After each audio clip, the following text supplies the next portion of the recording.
Ladies and gentlemen, good morning and welcome back to our YouTube channel once again. And it is my hope and prayer that this video is actually going to find you guys in good health. Personally, I am fine as you can see. Kisumu is also fantastic. It actually rained at night. And maybe you could also let me know where you are watching the video from. The county or the country in case you are out of the republic. Ladies and gentlemen, Raila Odinga yesterday chaired AZIMIO Parliamentary Group meeting in Nairobi. That meeting is significant politically speaking for two main reasons. Number one, Raila Odinga and AZIMIO had actually named 5-member team to lead discussions with their Kenya Kwanza counterparts. By the time of that meeting, Kenya Kwanza had not named their team. So for me, that's significant because it seems AZIMIO are in a hurry while Kenya Kwanza are taking their sweet time. Number two, if you look at that meeting, there was the absence of Martha Karua. And of course, there were rumors that there was serious disagreement over the formation or the appointment of the team to negotiate with Kenya Kwanza. So I want us to go into that meeting and probably look at what was discussed inside that meeting. To begin with, let us go through the statement which was shared by Philip Etale, who is the communications director of ODM party.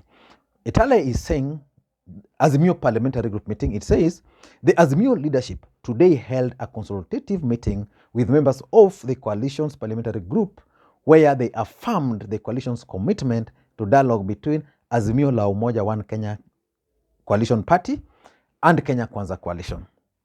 The meeting held at Jaramogi Oginga Odinga Foundation offices under the chairmanship of coalition leader Honorable Raila Odinga resolved to support Honorable Kalonzo Musyoka-led team to the dialogue committee. So which means the discussion was about that team which was appointed. So they were committing to support it, and it proceeds. Other members of AZIMIO dialogue team are Honorable Eugene Wamalwa, party leader, DAP Kenya, Opiyo Wandayi, the leader of the minority in the National Assembly, Honorable Okongo Omogeni, Senator Nyamira, and Honorable Amina Mnyazi Malindi.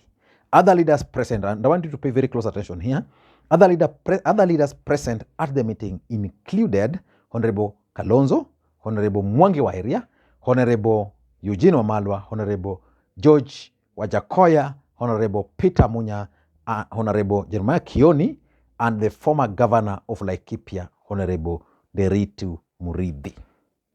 65 members of parliament attended the meeting.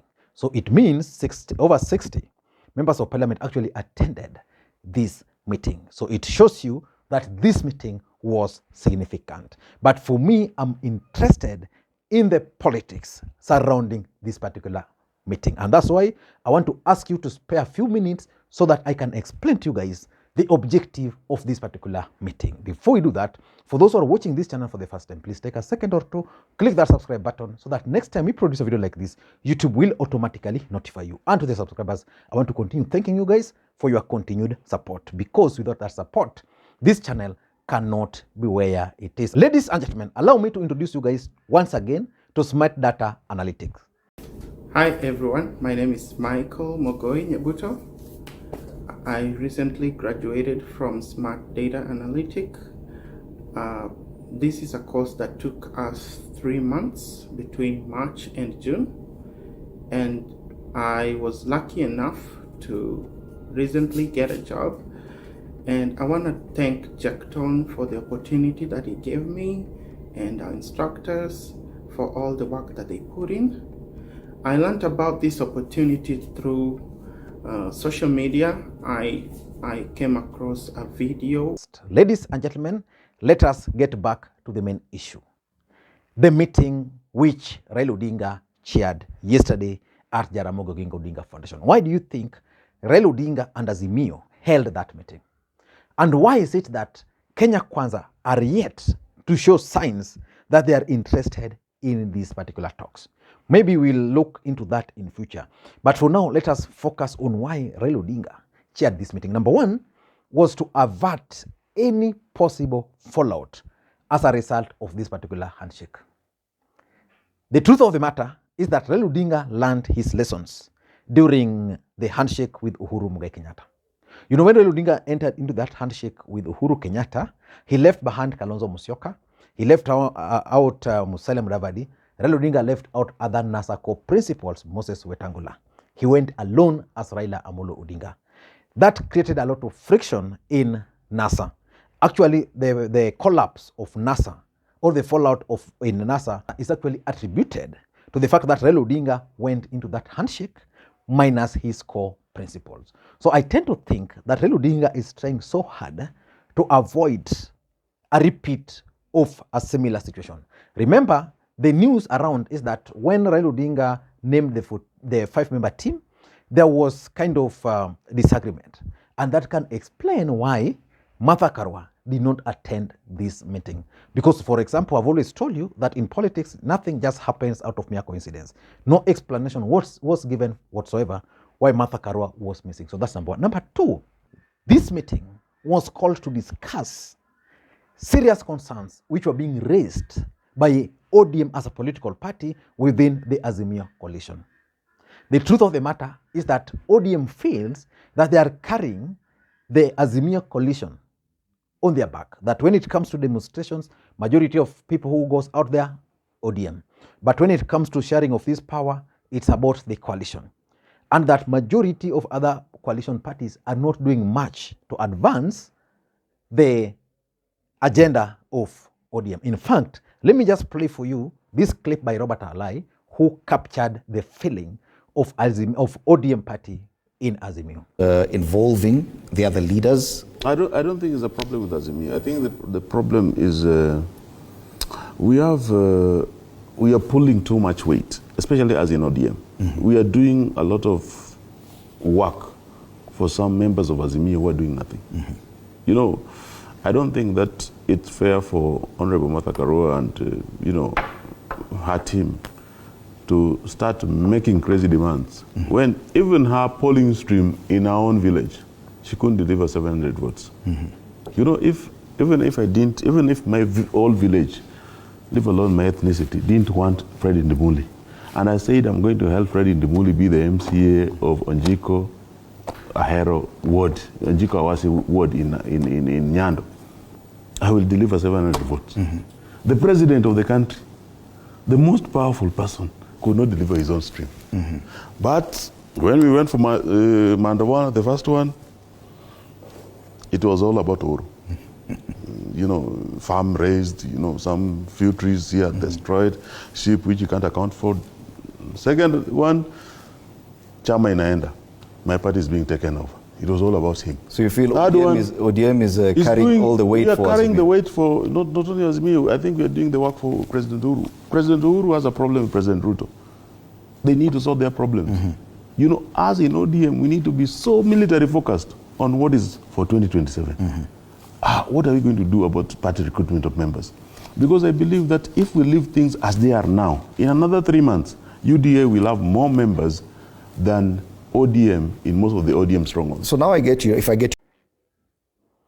Number three, Raila Odinga is keen on rallying his troops behind this agreement. He wants AZIMIO to move as a unit. In fact, for me, I don't understand why Raila Odinga is doing this. While if you look at Kenya Kwanza, the way they are behaving, the way they're moving at a very slow pace. AZIMIO for that matter is moving at a very high speed. So where are they going to converge? It means there's no goodwill from Kenya Kwanza. But Raila Odinga, in my view, is interested in this deal and he wants success. But for him to succeed in that, it means he must carry along the troops. And that's why almost 60 MPs attended this meeting for a very long time. In fact, yesterday there were jokes that people like Peter Kenneth were already lining up at Raila Odinga's offices.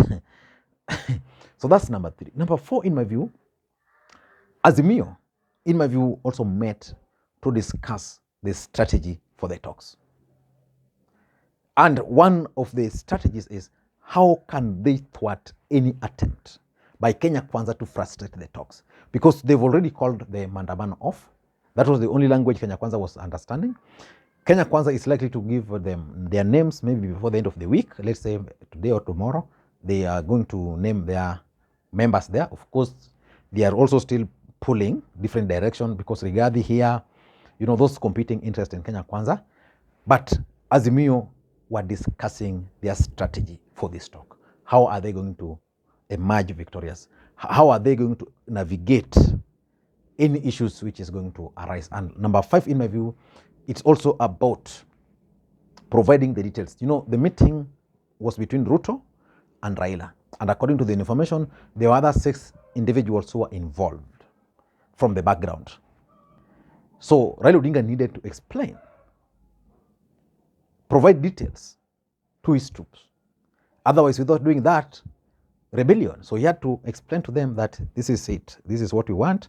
This is how we are going to achieve it. And this is probably how or what we agreed on with William Ruto. And lastly, it was about introducing this team, the 5-member team, which is being led by Stephen Kalonzo Musyoka. And of course, for those who are on this channel, I did a comprehensive analysis about the appointments of Kalonzo, the appointment of Eugene Wamalwa, and probably Opiyo Wandayi, and the 2 others, why they were appointed.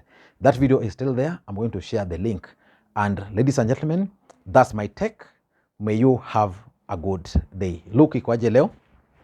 You know, today it has it rained, so the weather in Kisumu is conducive for this. Those who are in Kisumu and we are not used to seeing me on a suit, chances are that today tutakutana kwa street. Yeah, bye bye. Hi everyone, my name is Michael Mokwiny. I recently graduated from Smart Data Analytic.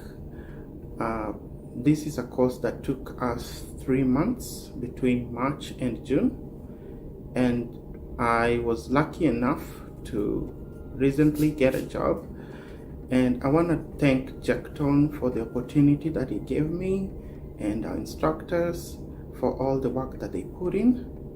I learned about this opportunity through social media. I came across a video where the director Jackton was being interviewed by Janet Rangi, and I got interested in this opportunity. I watched the video to the end, and I must say I bought into this idea, and I told myself that I have to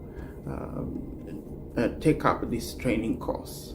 So that was back in late 2022, and I got into it, and wow, I learned a lot from the time that I spent there. And there is so much that we learned, including SQL, Excel, Python, Alteryx, and Tableau. And I would encourage anyone that would like to enroll that this is a lifetime opportunity, that you not want that it passes you. I was in cohort 13, and I believe they're still enrolling. So I would really encourage anyone that this is a life-changing opportunity to everyone that is interested in joining Smart Data